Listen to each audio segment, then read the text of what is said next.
आज से गणेश चतुर्थी की शुरुआत हो गई है। अगले 10 दिनों तक महाराष्ट्र से लेकर पूरे देश में गणेश उत्सव की धूम रहेगी और हर तरफ उत्साह देखते बन रहा है। लालबाग के राजा का इस बार 12वां साल है। इस साल बप्पा तिरुपति बालाजी के मुकुट में विराजमान है। सोने के आभूषणों का श्रृंगार मनमोहक है। पहले दिन ही 5 लाख से ज्यादा श्रद्धालु लालबाग के राजा के दर्शन कर चुके। इस साल 1 करोड़ श्रद्धालुओं के आने की उम्मीद है।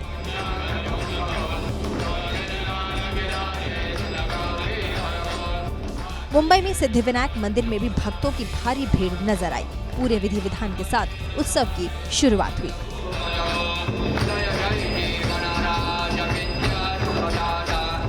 देश के दूसरे हिस्सों में भी गणेश उत्सव की धूम दिखी। महाराष्ट्र के पुणे में दगड़ू शेठ की यात्रा निकाली गई, जिसमें हजारों लोग शामिल हुए। तो वहीं कर्नाटक के बीदर में बप्पा की भक्ति में श्रद्धालु झूमते नजर आए। राजस्थान के बांसवाड़ा में 500 साल के पुराने गणपति मंदिर में जनसैलाब उमड़ा। कोलकाता में इस साल गणपति पंडाल में ऑपरेशन सिंदूर की झलक देखने को मिली। वृंदावन के बांके बिहारी मंदिर में वीआईपी चलन एक बार फिर से हावी हुआ। वीआईपी दर्शन का एक वीडियो सोशल मीडिया पर वायरल हुआ और मामला कोर्ट तक जा पहुंचा। बांके बिहारी जी का मंदिर बंद हो चुका था, लेकिन कुछ वीआईपी दरबार के बिल्कुल सामने खड़े दिखे। कुछ देर में इन्हें चबूतरे पर कुर्सी लगाकर आराम से बिठा दिया गया। विशेष मौका पर इसी चबूतरे से ठाकुर जी विराजमान होकर भक्तों को दर्शन देते हैं। लंबी लंबी लाइनें लगती हैं, हजारों लोग मौजूद होते हैं, लेकिन ठाकुर जी के मंदिर के चबूतरे पर किसी भी व्यक्ति को जाने की अनुमति नहीं होती। सवाल ये है कि फिर वीआईपी वहां कैसे कुर्सी डालकर बैठे हैं। हिंदूवादी नेता पंडित संजय और पंडित दीपक शर्मा ने कोर्ट में एक अर्जी दाखिल की। बांके बिहारी मंदिर के पूर्व अध्यक्ष नंद किशोर उपमन्यु ने कहा कि कोई भी व्यक्ति वीआईपी नहीं, सबसे बड़े वीआईपी ठाकुर जी हैं।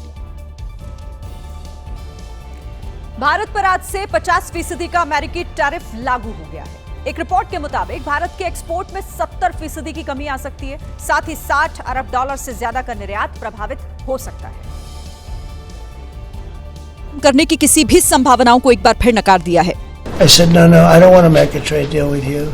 I said, call me back tomorrow, but we're not going to do any deals with you, or you're going to put tariffs on you that was so high, I don't give a damn, your head's going to spin. इधर कांग्रेस ने विदेश नीति के मुद्दे पर मोदी सरकार की आलोचना की है। देश देख रहा है पिछले 11 साल में महज लफ्फाजी के नाम पर हमारी विदेश नीति चलती रही। कहाँ है made in India? MSME sector आपने बर्बाद कर दिया, मैन्युफैक्चरिंग तो खत्म कर दिया आपने। तो ये लफ्फाजी बंद करिए। पीएम मोदी के संसदीय क्षेत्र वाराणसी में व्यापारियों ने ट्रंप का पोस्टर जलाया और बढ़ा हुआ टैरिफ वापस लेने की मांग की। ग्लोबल ट्रेड रिसर्च इनिशिएटिव के मुताबिक अमेरिका टैरिफ से $60.2 अरब प्राइस के भारतीय एक्सपोर्ट पर इसका असर पड़ने की आशंका जताई जा रही है। देखिए, भारत के करीब 55% ट्रेड एक्सपोर्ट पर असर पड़ सकता है, जिसकी वैल्यू करीब $87 बिलियन है। GTRI के एक रिपोर्ट के मुताबिक अगर ये टैरिफ बने रहते हैं तो अगले साल निर्यात घटकर $49.6 बिलियन रह सकता है।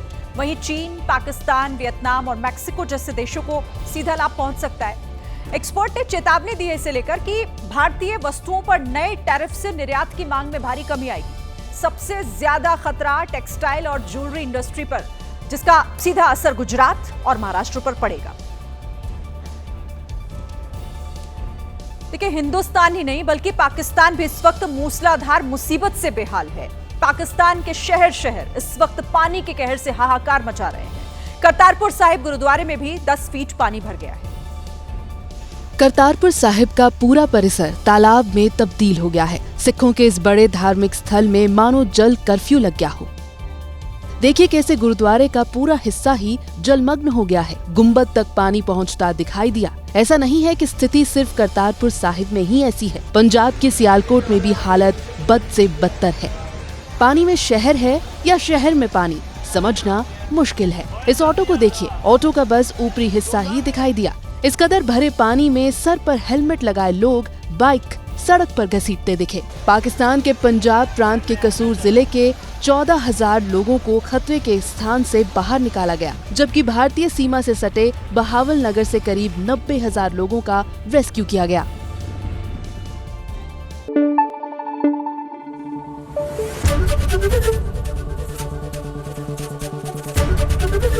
एबीपी न्यूज आपको रखे आगे।